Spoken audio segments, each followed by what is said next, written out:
여러분 스페인에는 이런 격언이 있다고 합니다.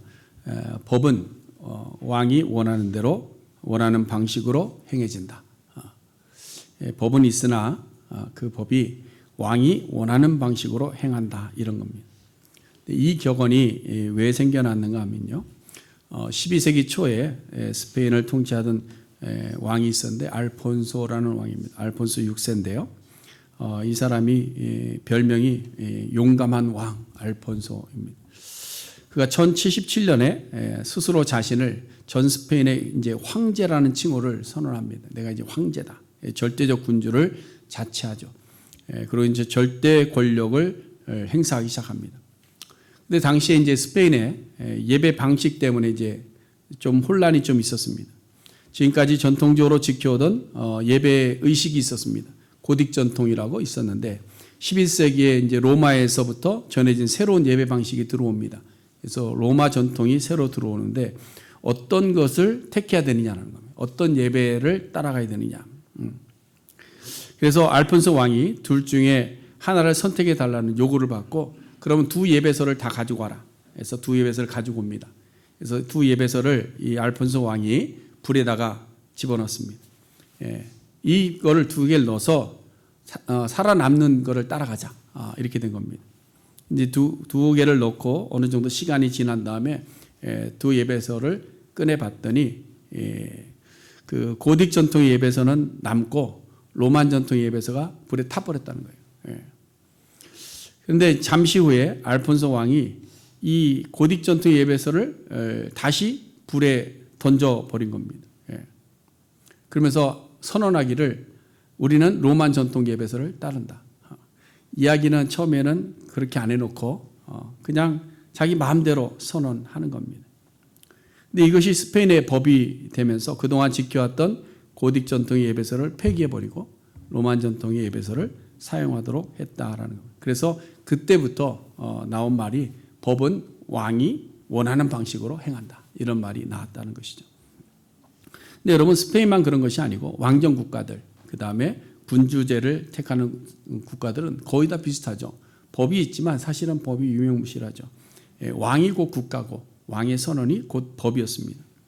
이렇게 한 나라의 국왕의 주권과 힘이라는 것이 절대적이었던 거죠. 이 권력에서 나오는 선언은 법이 됩니다. 그러면 백성들은 어떻게 될까요? 그냥 그대로 따라야만 했던 거죠.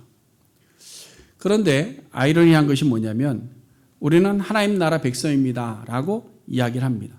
우주 만물을 창조하신 하나님의 절대 주권을 우리의 왕으로 믿습니다 라고 이야기는 합니다. 그런데 그의 백성들이 언약을 맺었음에도 불구하고 왕이 명하는 것을 순종하지 않더라라는 것이죠. 오늘날 우리의 신앙이 하나님 중심이 아니라 사람 중심이 되다 보니까 하나님의 방식이 있음에도 불구하고 사람의 편리를 따라서 신앙생활하는 경우가 많이 있다라는 겁니다. 그러나 우리가 하나님과의 언약 백성임을 우리가 굳건히 믿는다고 한다면 우리는 하나님의 방식, 하나님의 말씀을 따라서 그대로 순종하는 신앙을 회복해야 될 줄로 믿습니다.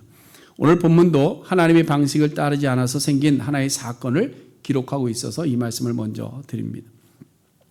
자, 잠시 12장까지의 상황을 조금 간단히 소개해 드리자면 초대 왕으로 등극했던 사울이 죽습니다. 죽고 나서 그 다음에 다윗은 도망 다니고 있었죠. 사울이 죽은 이후에도 나라는 하나가 되지 못했죠. 사울의 아들 이스보셋이 공식적으로 나라를 다스리고 있었고요. 그 다음에 유다 지파는 누가 다스렸냐? 도망하고 있던 이 다윗이 헤브론에서 유다 지파를 중심으로 7년을 다스립니다.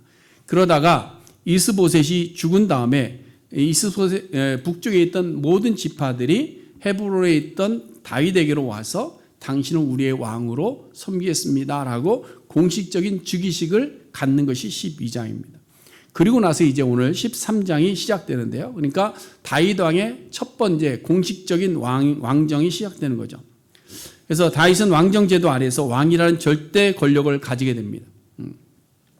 그렇지만 이스라엘이라는 국가 통치가 자기 힘으로 되는 것이 아닌 것을 다윗은 압니다. 그래서 가장 먼저 한 것이 뭐냐면 기럇 여아림에 있는 하나님의 궤를 다시 모셔오고 싶어 한 것이죠. 하나님의 궤, 즉 언약궤는 이스라엘 민족이 광야 생활할 때 공동체 안에 가장 중심에 있었던 것이 하나님의 궤입니다. 가나안을 정복한 이후에도 공동체를 지켜주는 힘의 상징이 바로 언약궤였습니다. 그래서 아직 왕정체제를 갖추기 전인 사사시대에 엘리 제사장의 두 아들이 이 하나님의 궤를 가지고 전투 현장에 나갔다가 블레셋에게 패하고 언약궤도 빼앗겨버린 겁니다. 그 이후로 이스라엘 민족은 언약궤 앞에서 하나님의 통치 아래 있지 못했습니다. 엘리 제사장의 두 아들들이 정말로 하나님을 믿고 언약궤가 우리의 전쟁에 능하신 하나님의 힘이다 라고 믿고 나간 것이 아니라 그냥 미신처럼 종교적인 수단처럼 가지고 나갔기 때문에 어이없이 언약궤를 빼앗기고 마는 것이죠. 그럼 블레셋 사람들이 언약궤를 어떻게 취급했느냐? 블레셋 사람들은 언약궤를 우상 섬기듯이 했습니다. 그러니까 우상 수집가처럼 된 거죠. 그래서 자기들의 섬기는 우상이 있음에도 불구하고 또 다른 우상처럼 언약궤를 가지고 온 겁니다. 그래서 자기들의 신당에다가 모셔놓고 이제 신이 둘이 됐으니까 자기들의 힘이 더 커질 것처럼 생각한 겁니다. 그런데 그 언약궤가 그들의 생각하는 것처럼 되지 않았죠. 그래서 결국은 언약궤를 감당하지 못합니다. 그래서 아스돗으로 옮기고 또 가드로 옮기고 에그론으로 옮기다가 한 7개월을 계속 옮겨다녔어요. 옮겨다니다가 결국엔 다시 이스라엘에게 넘겨줍니다. 넘겨주면서 이것이 어디에 안치되게 되는가 하면 기럇 여아림에 있는 아비나답의 집에 안치가 됩니다. 그 후에 이제 사울의 왕이 되었지만 사울은요 언약궤를 모셔 생각을 하지 않았습니다. 그래서 오늘 본문에도 궤 앞에서 묻지 않았다 이렇게 표현하고 있는 거죠. 그러니까 언약궤가 이스라엘에서 떠난 지가 한 70년 되는 겁니다. 70년 동안 이스라엘 통치에 아무런 영향력도 행사하지 않고 있었다는 거예요. 그래서 이제 다윗이 온 이스라엘의 왕이 되고 나서 예루살렘에 자리를 잡고 왕권을 회복하고 나서 가장 먼저 한 것이 뭐냐? 언약궤를 가져오는 겁니다. 근데 이 과정에서 보면 다윗이 참 놀라운 것은 뭐냐? 절대적인 권력을 가지고 있으면 야 가서 우리 가져오자 이러면 되는데요. 자기 마음대로 하지 않습니다. 자기 생각하는 것이 있어도 그냥 명령하면 되는데 왕인데 그렇게 하지 않아요. 다윗은 언약궤를 옮겨오는 일에 대해서 아주 신중하게 대합니다. 그래서 제일 먼저 지도자들과 의논하죠. 그래서 1절 말씀 보시면 다윗이 천부장과 백부장들과 먼저 의논했다.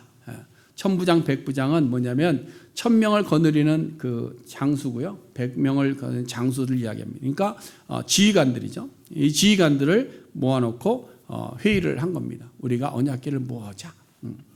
오늘날로 말하면 교회에 이제 당회가 있지 않습니까? 저에게는 운영위원회가 있는데 그 운영위원회가 먼저 모여서 우리가 일을 합시다라고 먼저 논의하는 과정입니다. 그리고 이제 지휘관들과 논의를 해서 결정을 했습니다. 그러면 실행하면 되느냐? 그렇지 않죠. 다시 또 회중을 설득합니다. 2절 말씀 보시면요. 다윗이 이스라엘 온 회중에게 이르되 이렇게 되어 있습니다.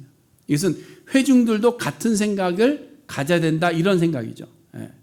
그래서 백성들의 의중을 묻는 것이 아니라 가부를 물으려고 한 것이 아니라 백성들도 모두 한 마음으로 하나님이 기뻐하시는 일을 함께 합시다 이걸 이야기하고 있는 거예요. 그래서 이러한 방식을 이제 다윗이 처했는데요. 이러한 방식처럼 오늘날에도 마찬가지입니다. 교회도 당회나 운영위원들이 논의합니다. 그런 논의한 것을 가지고 재직회나 공동회를 통해서 모든 성도들과 마음을 하나로 모으죠. 그러고 나서 결정된 것을 채택해서 시행하는 겁니다. 그것처럼 다윗도 이제 당회를 열었습니다. 결정하고 공동회의 의견을 물어서 모두가 만장일치로 동의를 얻습니다. 그러고 나서 이제 아비나답의 집으로 가서 언약궤를 옮겨온 일을 하는 것이죠. 자, 이렇게 다윗의 언약궤를 옮겨오기 위한 공동체 안에서의 절차는 잘 했습니다. 근데 이를 행함에 있어서 문제가 생긴 거죠. 계획은 잘 했는데 실천하는 데 있어서 문제가 생긴 겁니다. 그것은 하나님의 방식과 절차를 그대로 따라하지 않았다라는. 그래서 애꿎은 웃사가 죽게 되는 것이죠. 그것이 오늘 본문의 내용입니다. 그래서 오늘 우리는 이 본문을 통해서 우리가 하나님의 일을 하고자 할 때 우리가 어떻게 해야 되는지 하는 것에 대해서 함께 생각해 보려고 합니다. 자, 먼저 하나님의 일은 언제나 하나님의 방식을 따라 순종할 수 있어야 됩니다. 하나님의 방식을 선택하고 나아가야 됩니다. 다윗이 선한 의도를 가지고 하나님의 언약궤를 예루살렘 성으로 모셔오기 위해서 기럇 여아림으로 갑니다. 다윗은 언약궤를 옮겨오기 위해서 한 번도 사용하지 않은 정말로 새 수레를 만들어 가지고 갑니다. 그리고 그 새 수레에다가 언약궤를 실죠. 그리고 이제 서로 하여금 그것을 끌고 가게 하는 겁니다. 근데 겉으로 볼 때는 참 멋있습니다. 아, 정말 다윗이 최선을 다했구나. 왜? 그냥 사용하던 거 대충 아무거나 가져가지 않고 언약궤를 모셔온다고 새 것을 새로 장만해 갖고 온 정성을 다해서 가는 걸 보면 참 다윗이 잘했다라고 생각할 수 있습니다. 근데 이것이 문제였던 것이죠. 왜냐하면 언약궤를 옮길 때 옮기는 하나님의 방식이 분명히 있습니다. 하나님이 언약궤는 이렇게 옮겨라 라고 정해놓으셨어요. 정해놓으셨음에도 불구하고 다윗은 하나님의 방식을 선택하지 않고 사람의 방식을 선택한 겁니다. 그 사람의 방식이 뭐냐? 블레셋 사람들의 방식이었던 거죠. 블레셋 사람들은 전쟁에 승리하고 전리품처럼 언약궤를 빼앗아갑니다. 아스돗의 다곤의 신장에 갖다 놓았는데 다곤 신상에 엎드러집니다. 악성 종기가 발생합니다. 그래서 가드로 옮겨가죠. 이곳에서 악성 종기도 발생합니다. 그래서 안 되겠다. 애굽으로 옮기자. 옮겼습니다. 백성들이 막 원성합니다. 우리를 죽이려고 그러냐. 그래서 온 성읍에 사망의 지압이 내려 혼란스러워서 이 블레셋 사람들이 안 되겠다. 도저히 안 되겠다. 이것을 다시 돌려보내자라고 할 때에 그럼 어떻게 돌려보낼까? 라는 것을 기획할 때 블레셋 사람들이 그랬습니다. 멍에를 메어보지 아니한 젖나는 소 2마리에 새 수레를 만들어 가지고 정성을 다해서 언약궤를 돌려보내자. 그러고 나서 정성을 다해서 돌려보낸 겁니다. 블레셋 사람들은 이방 사람들이고 하나님의 방식을 모르니까 거긴 또 제사장도 없고 레위지파도 없고 거한자도 없으니까 그렇게 할 수 있습니다. 그런데 이러한 방식을 지금 다윗은 할 수 있음에도 불구하고 그들의 방식을 동일하게 따라했다라는 것이 문제가 된 겁니다. 여러분, 다윗이 하나님의 방식을 몰랐을까요? 아니요, 알았던 것 같습니다. 왜냐하면 6절 말씀에 보니까 여호와 하나님의 궤를 메어오자 이렇게 얘기해요. 메어오자. 메어온다는 것을 알고 있었던 것이죠. 그러니까 다윗도 언약궤 이동 방법을 충분히 알고 있었습니다. 또 그 수레를 끌고 갈 때 옆에다 누구를 세웠냐? 우사를 세웠잖아요. 우사. 우사가 누구냐면 레위지파 사람입니다. 그러니까 레위지파 사람이 고핫 자손이 메고 언약궤 궤를 채를 메고 고핫 자손이라 할지라도 언약궤 손대지 않는 것이 하나님의 방식인 것도 다윗은 다 알고 있었다라는 겁니다. 그러니까 하나님의 언약궤를 옮기는 방식이 있는데 다윗은 사람이 옮겼던 그 방식을 그대로 따라했다. 여러분, 시대가 변화해도 상황이 바뀌어도 문화가 바뀌어도 형편이 좋아지든 나빠지든 하나님의 방식은 변함이 없다라는 사실을 우리가 꼭 기억해야 될 줄 압니다. 그런데 이러한 성경적 방식을 알고 있음에도 불구하고 더 좋아 보이는 사람의 방식을 따라한 것이 문제가 된 거죠. 새 수레가 보니까 더 좋아 보일 수 있죠. 더 정성스럽게 하는 것처럼 보일 수 있습니다. 그렇잖아요. 괜히 여러 사람 수고하게 할 것도 없고 이걸 매면 또 여러 사람 고생해야 되는데 아이고 뭐 이렇게 여러 사람 고생시켜 수레에 싣고 오면 되지. 편리한 방법을 취할 수 있습니다. 그러나 여러분, 하나님께서는 이것을 기뻐하지 않으신다라는 거죠. 여러분, 우리의 편리주의가 어떨 때는 우리로 하여금 하나님의 말씀을 어기게 하더라라는 거죠. 그래서 결국은 애매하게 우사만 죽임을 당한 겁니다. 우사는 언약궤를 운반할 수 있는 자격도 있었습니다. 왜냐하면 우사는 레인이기 때문이죠. 우사가 누구의 아들인가 하면요, 아비나답의 아들입니다. 아비나답도 레위지파 사람이죠. 그래서 언약궤를 모시고 있었던 겁니다. 그래서 기럇 여아림에서 언약궤를 보호하는 아비나답이 이것을 옮겨갈 때에 그 자기 아들을 거기다 붙여서 함께 보낸 겁니다. 그러므로 우사로 하여금 수레 곁에 지키게 한 것을 보면 분명 다윗이 언약궤 운반법을 알고 있었음에도 불구하고 그대로 따르지 않았다. 그러다 보니까 문제가 생겼죠. 수레가 가는데 소라는 것은 믿을 수 없잖아요. 그렇죠? 다장마당이면 잔치가 있었을 것이고요. 그렇죠? 그럼 시끄러운 소리가 나니까 또 소가 벌쩍벌쩍 뛰는 겁니다. 그러다 보니 언약궤가 넘어지려고 하는 겁니다. 그때 순간적으로 우사가 언약궤에 손을 대어서 그것을 유지하려고 했던 거죠. 그러니 우사의 죽음은 단순히 우사 개인의 실수라고 볼 수는 없는 것 같습니다. 그래서 다윗도 고백할 때 뭐라고 고백했느냐? 여호와께서 찢으셨다. 이렇게 표현합니다. 여러분, 우리가 오늘 본문뿐만 아니라 사무엘상 13장에 나오는 사울의 번제 사건도 보아서 알 수 있듯이 아무리 자기 생각이 옳다 생각하는 것도요, 하나님이 정하여 주신 그 방식을 뛰어넘어서는 안 된다라는 겁니다. 하나님의 방식을 뛰어넘어서 안 된다. 하나님의 방식이 아니고 자기 생각으로 행한 일에 대해서 합리화해서도 안 된다라는 거죠. 우리는 합리화 잘합니다. 그렇죠? 하나님의 말씀을 알매도 불구하고 그것에 대한 자기 합리화가 너무 심하다는 것이죠. 마가복음 7장에 보니까 예수님께서 외식하는 바리새인들을 책망하시는 모습이 나옵니다.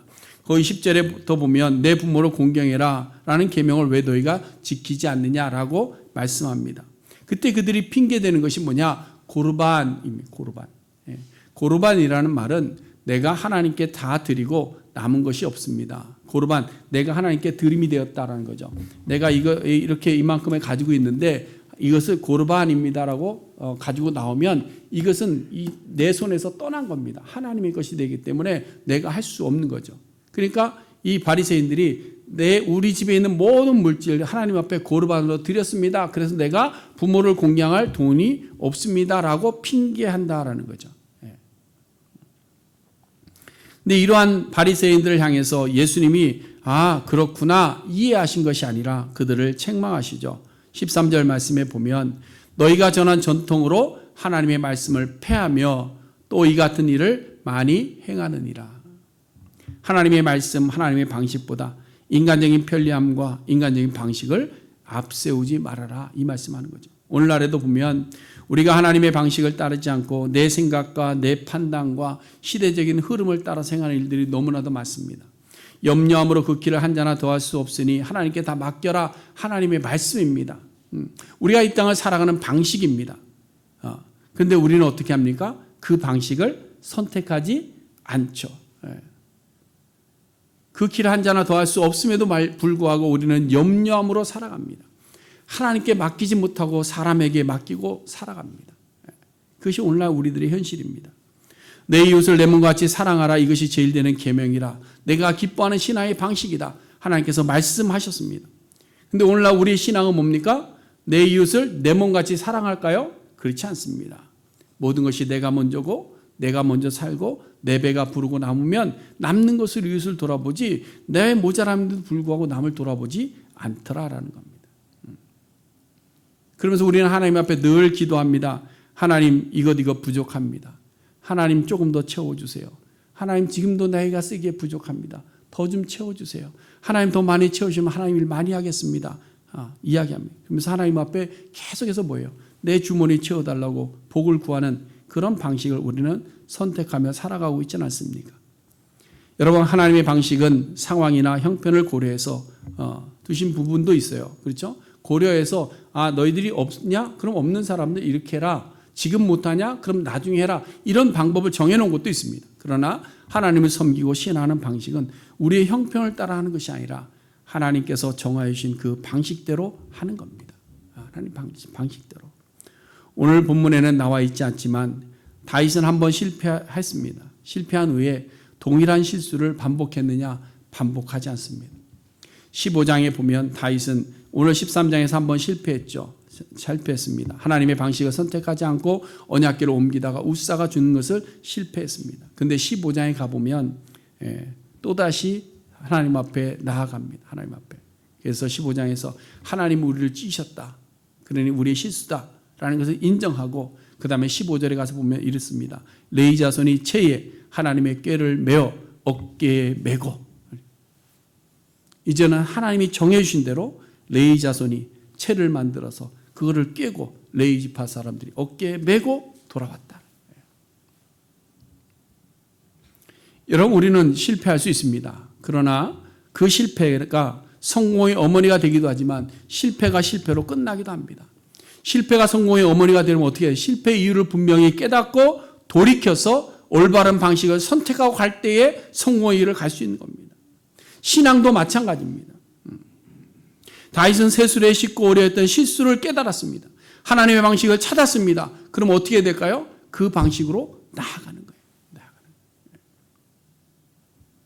우리가 구약 성경에 보면 여호수아도 이런 경험을 합니다. 똑같습니다. 모세가 죽은 후에 가나안에 들어올 때 하나님의 방식을 따라 순종했습니다. 요단강을 건너왔습니다. 여호수아 3장에 보니까 레위 사람 제사장들로 하여금 언약궤를 매게 합니다. 어깨에 메고 모든 백성들 앞에 서서 요단에 먼저 첫 발을 들여놓습니다. 물이 다 없어져서 첫 발을 들인 것이 아니라 물이 흐르고 있음에도 불구하고 말씀 따라서 첫 발을 디뎠더니 요단강이 갈라진 겁니다. 그리고 잘 순종해서 왔어요. 첫 번째 관문도 똑같이 하나님께서 명하신 대로 했습니다. 하나님의 방식대로 순종했어요. 하나님 어떻게 저렇게 여리고성을 그렇게 그런 방식으로 안 돼요? 하지 않습니다. 하나님이 명하신 대로 레위 지파 제사장들로 하여금 언약궤를 어깨에 메고 백성들은 그 뒤를 따라서 하루에 한 바퀴씩 성을 돌아. 일곱째 날에 7바퀴를 돌고 나팔소리를 길게 부르고 온 백성들이 소리를 지르니 여리고가 무너져 내리고 여리고를 정복하게 됩니다. 하나님의 방식대로, 하나님이 명하신 대로. 그런데 그 다음 실수하죠. 아이성을 점령할 때 하나님의 방식을 구하지 않습니다. 자기의 방식으로 자기 계산이 쓴 겁니다. 이쯤 되면 백성들이 좀 피곤할 텐데 좀 쉬게 하고 한 2, 3천 명만 보내도 충분히 이 아이 정도는 우리가 점령할 수 있겠다. 자기 방식과 자기 생각이 들어온 겁니다. 근데 결국 가서 실패했죠. 아마 저 같아도 그랬을 것 같아요. 이 정도는 모든 성도님 다 고생할 것 아니다. 그냥 한두 사람이 가서 그냥 편한 방법으로 하면 되겠지라고 생각할 수 있을 것 같아요. 그러나 그것이 잘못이었죠. 결국 아이성 전투에 실패하고 돌아와서 여호수아는 회개합니다. 그리고 다시 여호와께 물어서 여호와 하나님께서 명하여 주신 방식대로 아이성을 정복하죠. 그 다음에도 계속해서 어떻게 하면 가나안을 정복할 때 하나님께 여호와께 묻고 하나님께서 명하신 방법대로 나아간 겁니다. 이렇듯 사람의 방법이 그럴듯해 보이고 사람의 편리주의가 더 인간미 있는 리더십처럼 보이지만 그렇지 않습니다. 하나님의 방식대로 살아가는 것이 승리의 유일한 길임을 믿으시기를 바랍니다. 하나님의 방식대로 하나님의 말씀대로 가는 것이 중요하다. 그래서 누가복음 5장에 보니까 베드로가 갈릴리 바닷가에서 고기를 잡고 있었습니다. 고기를 잡고 있다가 아무것도 못 잡았어요. 그래서 배를 깃고 있는데 밤새 수고해서 애써가지고 잡은 것이 없어서 투덜거리고 있는데 예수님께서 베드로에게 이야기합니다. 시몬아, 가서 그물을 깊은 곳에 가서 그물을 내려라. 베드로가 그때 이렇게 이야기하죠. 선생님, 우리가 밤이 새도록 수고했으나 잡은 것이 없습니다. 이 말은 자기의 생각과 자기의 경험과 자기의 노하우를 이야기하는 겁니다. 우리가 고기 잡는 사람들입니다. 고기 잡는 데 도사들입니다. 고기 잡는 데 능숙하고 지금까지 고기 잡은 살아왔던 사람들이에요. 근데 우리 능숙한 기술직에 있는 사람들이 밤새도록 잡았었는데 고기가 한 마리도 잡히지 않았어요. 오늘은 꽝친 겁니다. 그런 말씀하지 마세요. 제가 다 합니다. 여기서 끝났으면 그 고기를 잡지 못했겠죠. 근데 그 뒤에 보니까 뭐라고 나와 있어요? 말씀에 의지하여. 주님께서 말씀하시니 내가 그 말씀 의지해서 내가 가서 그물을 내리겠습니다. 내 방식으로는 안 됐는데 당신의 방식대로 내가 행하겠습니다. 이 말입니다. 그랬더니 어떻게 됐을까요? 고기를 많이 잡았더라. 여러분, 새 수레가 더 든든해 보입니다. 안전할 것 같습니다. 그러나 그것은 블레셋 사람의 방식이지 하나님의 방식이 아니었습니다. 좀 수고가 있어야 합니다. 합당한 사람을 찾기도 쉽지 않습니다. 너무 성의 없어 보이기도 합니다. 그러나 그것이 하나님의 방식이라면 그 방식 앞에 순종할 때 복이 임하는 줄로 믿습니다. 오늘 본문에 보시면 우사는 언약궤로 인하여 죽임을 당합니다. 그러나 반대로 에벳에돔은 언약궤로 인해서 복을 받게 된다는 장면이 마지막에 나옵니다. 그래서 14절 말씀해 보시면 하나님의 궤가 오벳에돔의 집에서 그의 가족과 함께 석 달을 있으니라. 여호와께서 오벳에돔의 집과 그의 모든 소유에 복을 내리셨더라. 우사의 이야기는 길게 합니다. 그 다음에 그 모셔 올라갈 때 다윗의 계획도 길게 이야기합니다. 그런데 오벳에돔이 복 받은 것은 딱 한 절 나오고 있는 거죠. 그걸 보면서 저는 이런 생각이 들어요. 이 사람 횡재한 사람이네. 횡재 맞았구만. 이런 생각이 들었어요. 왜냐? 다윗이 우사의 죽음을 보고 두려워해서 언약궤를 시온성에 옮겨와 꺼려하고 어쩔 수 없이 맡은 거예요. 어쩔 수 없이 맡았음에도 불구하고 그 집이 복을 받았더라. 다윗이 하나님에게로 옮겨가면서 잘못된 방식을 따라하다가 우사가 죽는 바람에 오베데돔의 집이 어부지리로 언약궤를 맡게 되었는데 어부지리로 맡은 그 언약궤 때문에 오베데돔의 집이 복을 받더라라는 거예요. 여러분 13절 말씀을 보시면 오베데돔이 다윗에 버리고 도망한 언약궤를 메어간 것이 아니고 다윗이 그 집에 맡기고 간 겁니다. 맡기고. 그럼 오베데돔은 어떻게 해서 복을 받았을까? 어떻게 해서 복을 받았을까? 제가 이걸 이렇게 쭉 묵상하면서 여러 가지 생각이 들었습니다. 기본적으로는요, 하나님의 궤, 하나님이 함께 하시는 곳에는 반드시 복이 임하더라라는 사실이죠. 하나님이 함께 계시는 곳에는 언제나 복이 임하더라라는 겁니다. 여러분, 예수님께서 가장 처음에 기적을 베푸신 곳이 어디입니까? 가나의 혼인잔치집입니다. 가나에 나오는 혼례집에 누구네 집도 아닙니다. 근데 이 집에 누가 계셨어요? 예수님이 계셨어요. 예수님이 거기에 청함을 받고 그곳에 계셨어요. 그렇기 때문에 그 혼례자리가 좋은 포도주가 끊이지 않고 계속해서 복을 받았다라는 거예요. 놀라운 일이지 않습니까? 또 예수님의 십자가를 억지로 지고 간 사람이 있습니다. 구레네 사람 시몬입니다. 이 사람은 예수님을 알고 믿고 예수님을 따랐던 제자가 아닙니다. 그냥 길 지나가는데 로마 군인에게 잡혀서 십자가를 대신 지고 가야 했던 사람입니다. 그런데 그 사람은 어떻습니까? 가나 혼인잔치 집에 있는 사람은 누군지도 모르는데 이 사람은 이름이 성경에 기록되는 영광을 얻게 됩니다. 그리고 이 사람이 변화되어지면서 복을 받아 초대교회의 핵심적인 신앙의 가문이 되는 복을 누리게 되더라라는 거예요. 자, 보세요. 어부지리처럼 보이고 생각지도 못한 행진을 맡은 것처럼 보이지만 여기에도 우리가 생각해 볼 것이 있더라. 여러분, 하나님과 함께하는 자리는 억지로라도 들어가는 것이 복이 됩니다. 억지로라도. 하나님과 함께하는 자리를 찾기만 해도 복을 받게 되더라라는 거예요. 오베데돔은 우사의 죽음도 알았고 다윗의 꺼려하는 이유도 알았지만 하나님의 언약궤가 자기 집에 머무는 것을 받아들였기 때문에 복을 받은 겁니다. 가나 혼인잔치집에 예수님을 청한 사람들이 있습니다. 그 예수를 청했기 때문에 복을 받은 겁니다. 억지로 십자가를 지고 간 구레네 사람 시몬도 어쩔 수 없이 갔지만 그것을 받아들였기 때문에 복을 받은 거예요.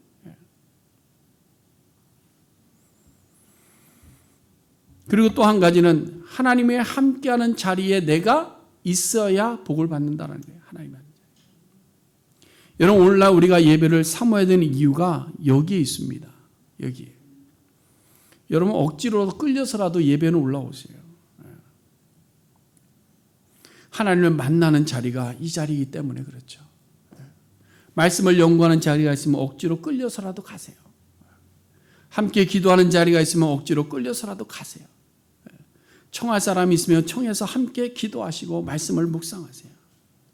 여러분, 만남이 없으면 기회는 없습니다. 만남이 없으면 알 수가 없습니다. 만남이 있어야 기회도 있는 거고 만남이 있어야 알 수 있는 거예요. 그럼 우리는 누구를 만나야 될까요? 하나님을 만나야 돼요. 하나님을 만날 수 있는 기회를 찾아야 되는 겁니다. 사모해야 되는 거예요. 여러분, 하나님을 만나는 시간을 대충 하지 마세요. 우리가 가끔 신앙생활 오래 하다 보면 아유 빨리 후딱 그냥 예배 해치우고 이런 얘기도 많이 해요. 예배는 해치우는 게 아니에요. 하나님 만나는 시간인데.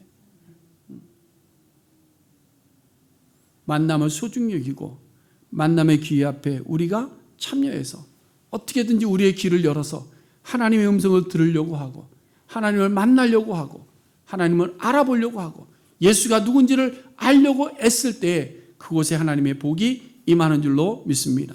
사랑하는 성도 여러분, 우리는 지금 하나님의 방식을 따라 예배하고 있습니까? 하나님의 방식은 만나서 신령과 진리로 오직 하나님 앞에 무릎 꿇는 것이 하나님의 예배 방식입니다. 우리는 지금 하나님의 방식을 따라 신앙생활을 하고 있습니까? 하나님께서 정하신 신앙의 방식은 우리가 믿음을 가지고 하나님을 사랑하고 믿음을 가지고 하나님을 사랑하듯 이웃을 사랑하는 것이 우리의 신앙의 하나님 방식인데 그 방식을 따라서 우리가 신앙생활을 하고 있느냐라는 거예요. 우리는 지금 하나님의 언약 백성으로서 순종하는 삶을 살아가고 있습니까? 언약 백성이라 하면 하나님의 방식은 하나님의 말씀과 그 방식 앞에 무조건적으로 순종하는 삶이 하나님의 방식입니다. 그 방식대로 우리가 살아가고 있느냐라는 거예요. 그러므로 인간적인 방식이 아니라 하나님의 방식을 따라 사는 우리 모두가 될 수 있기를 간절히 바랍니다. 상황과 형편을 따라 편리한 것을 선택하는 것이 아닙니다. 사람들의 생각으로 자기 열심이나 자기 보기에 좋은 것을 선택하는 것이 아닙니다.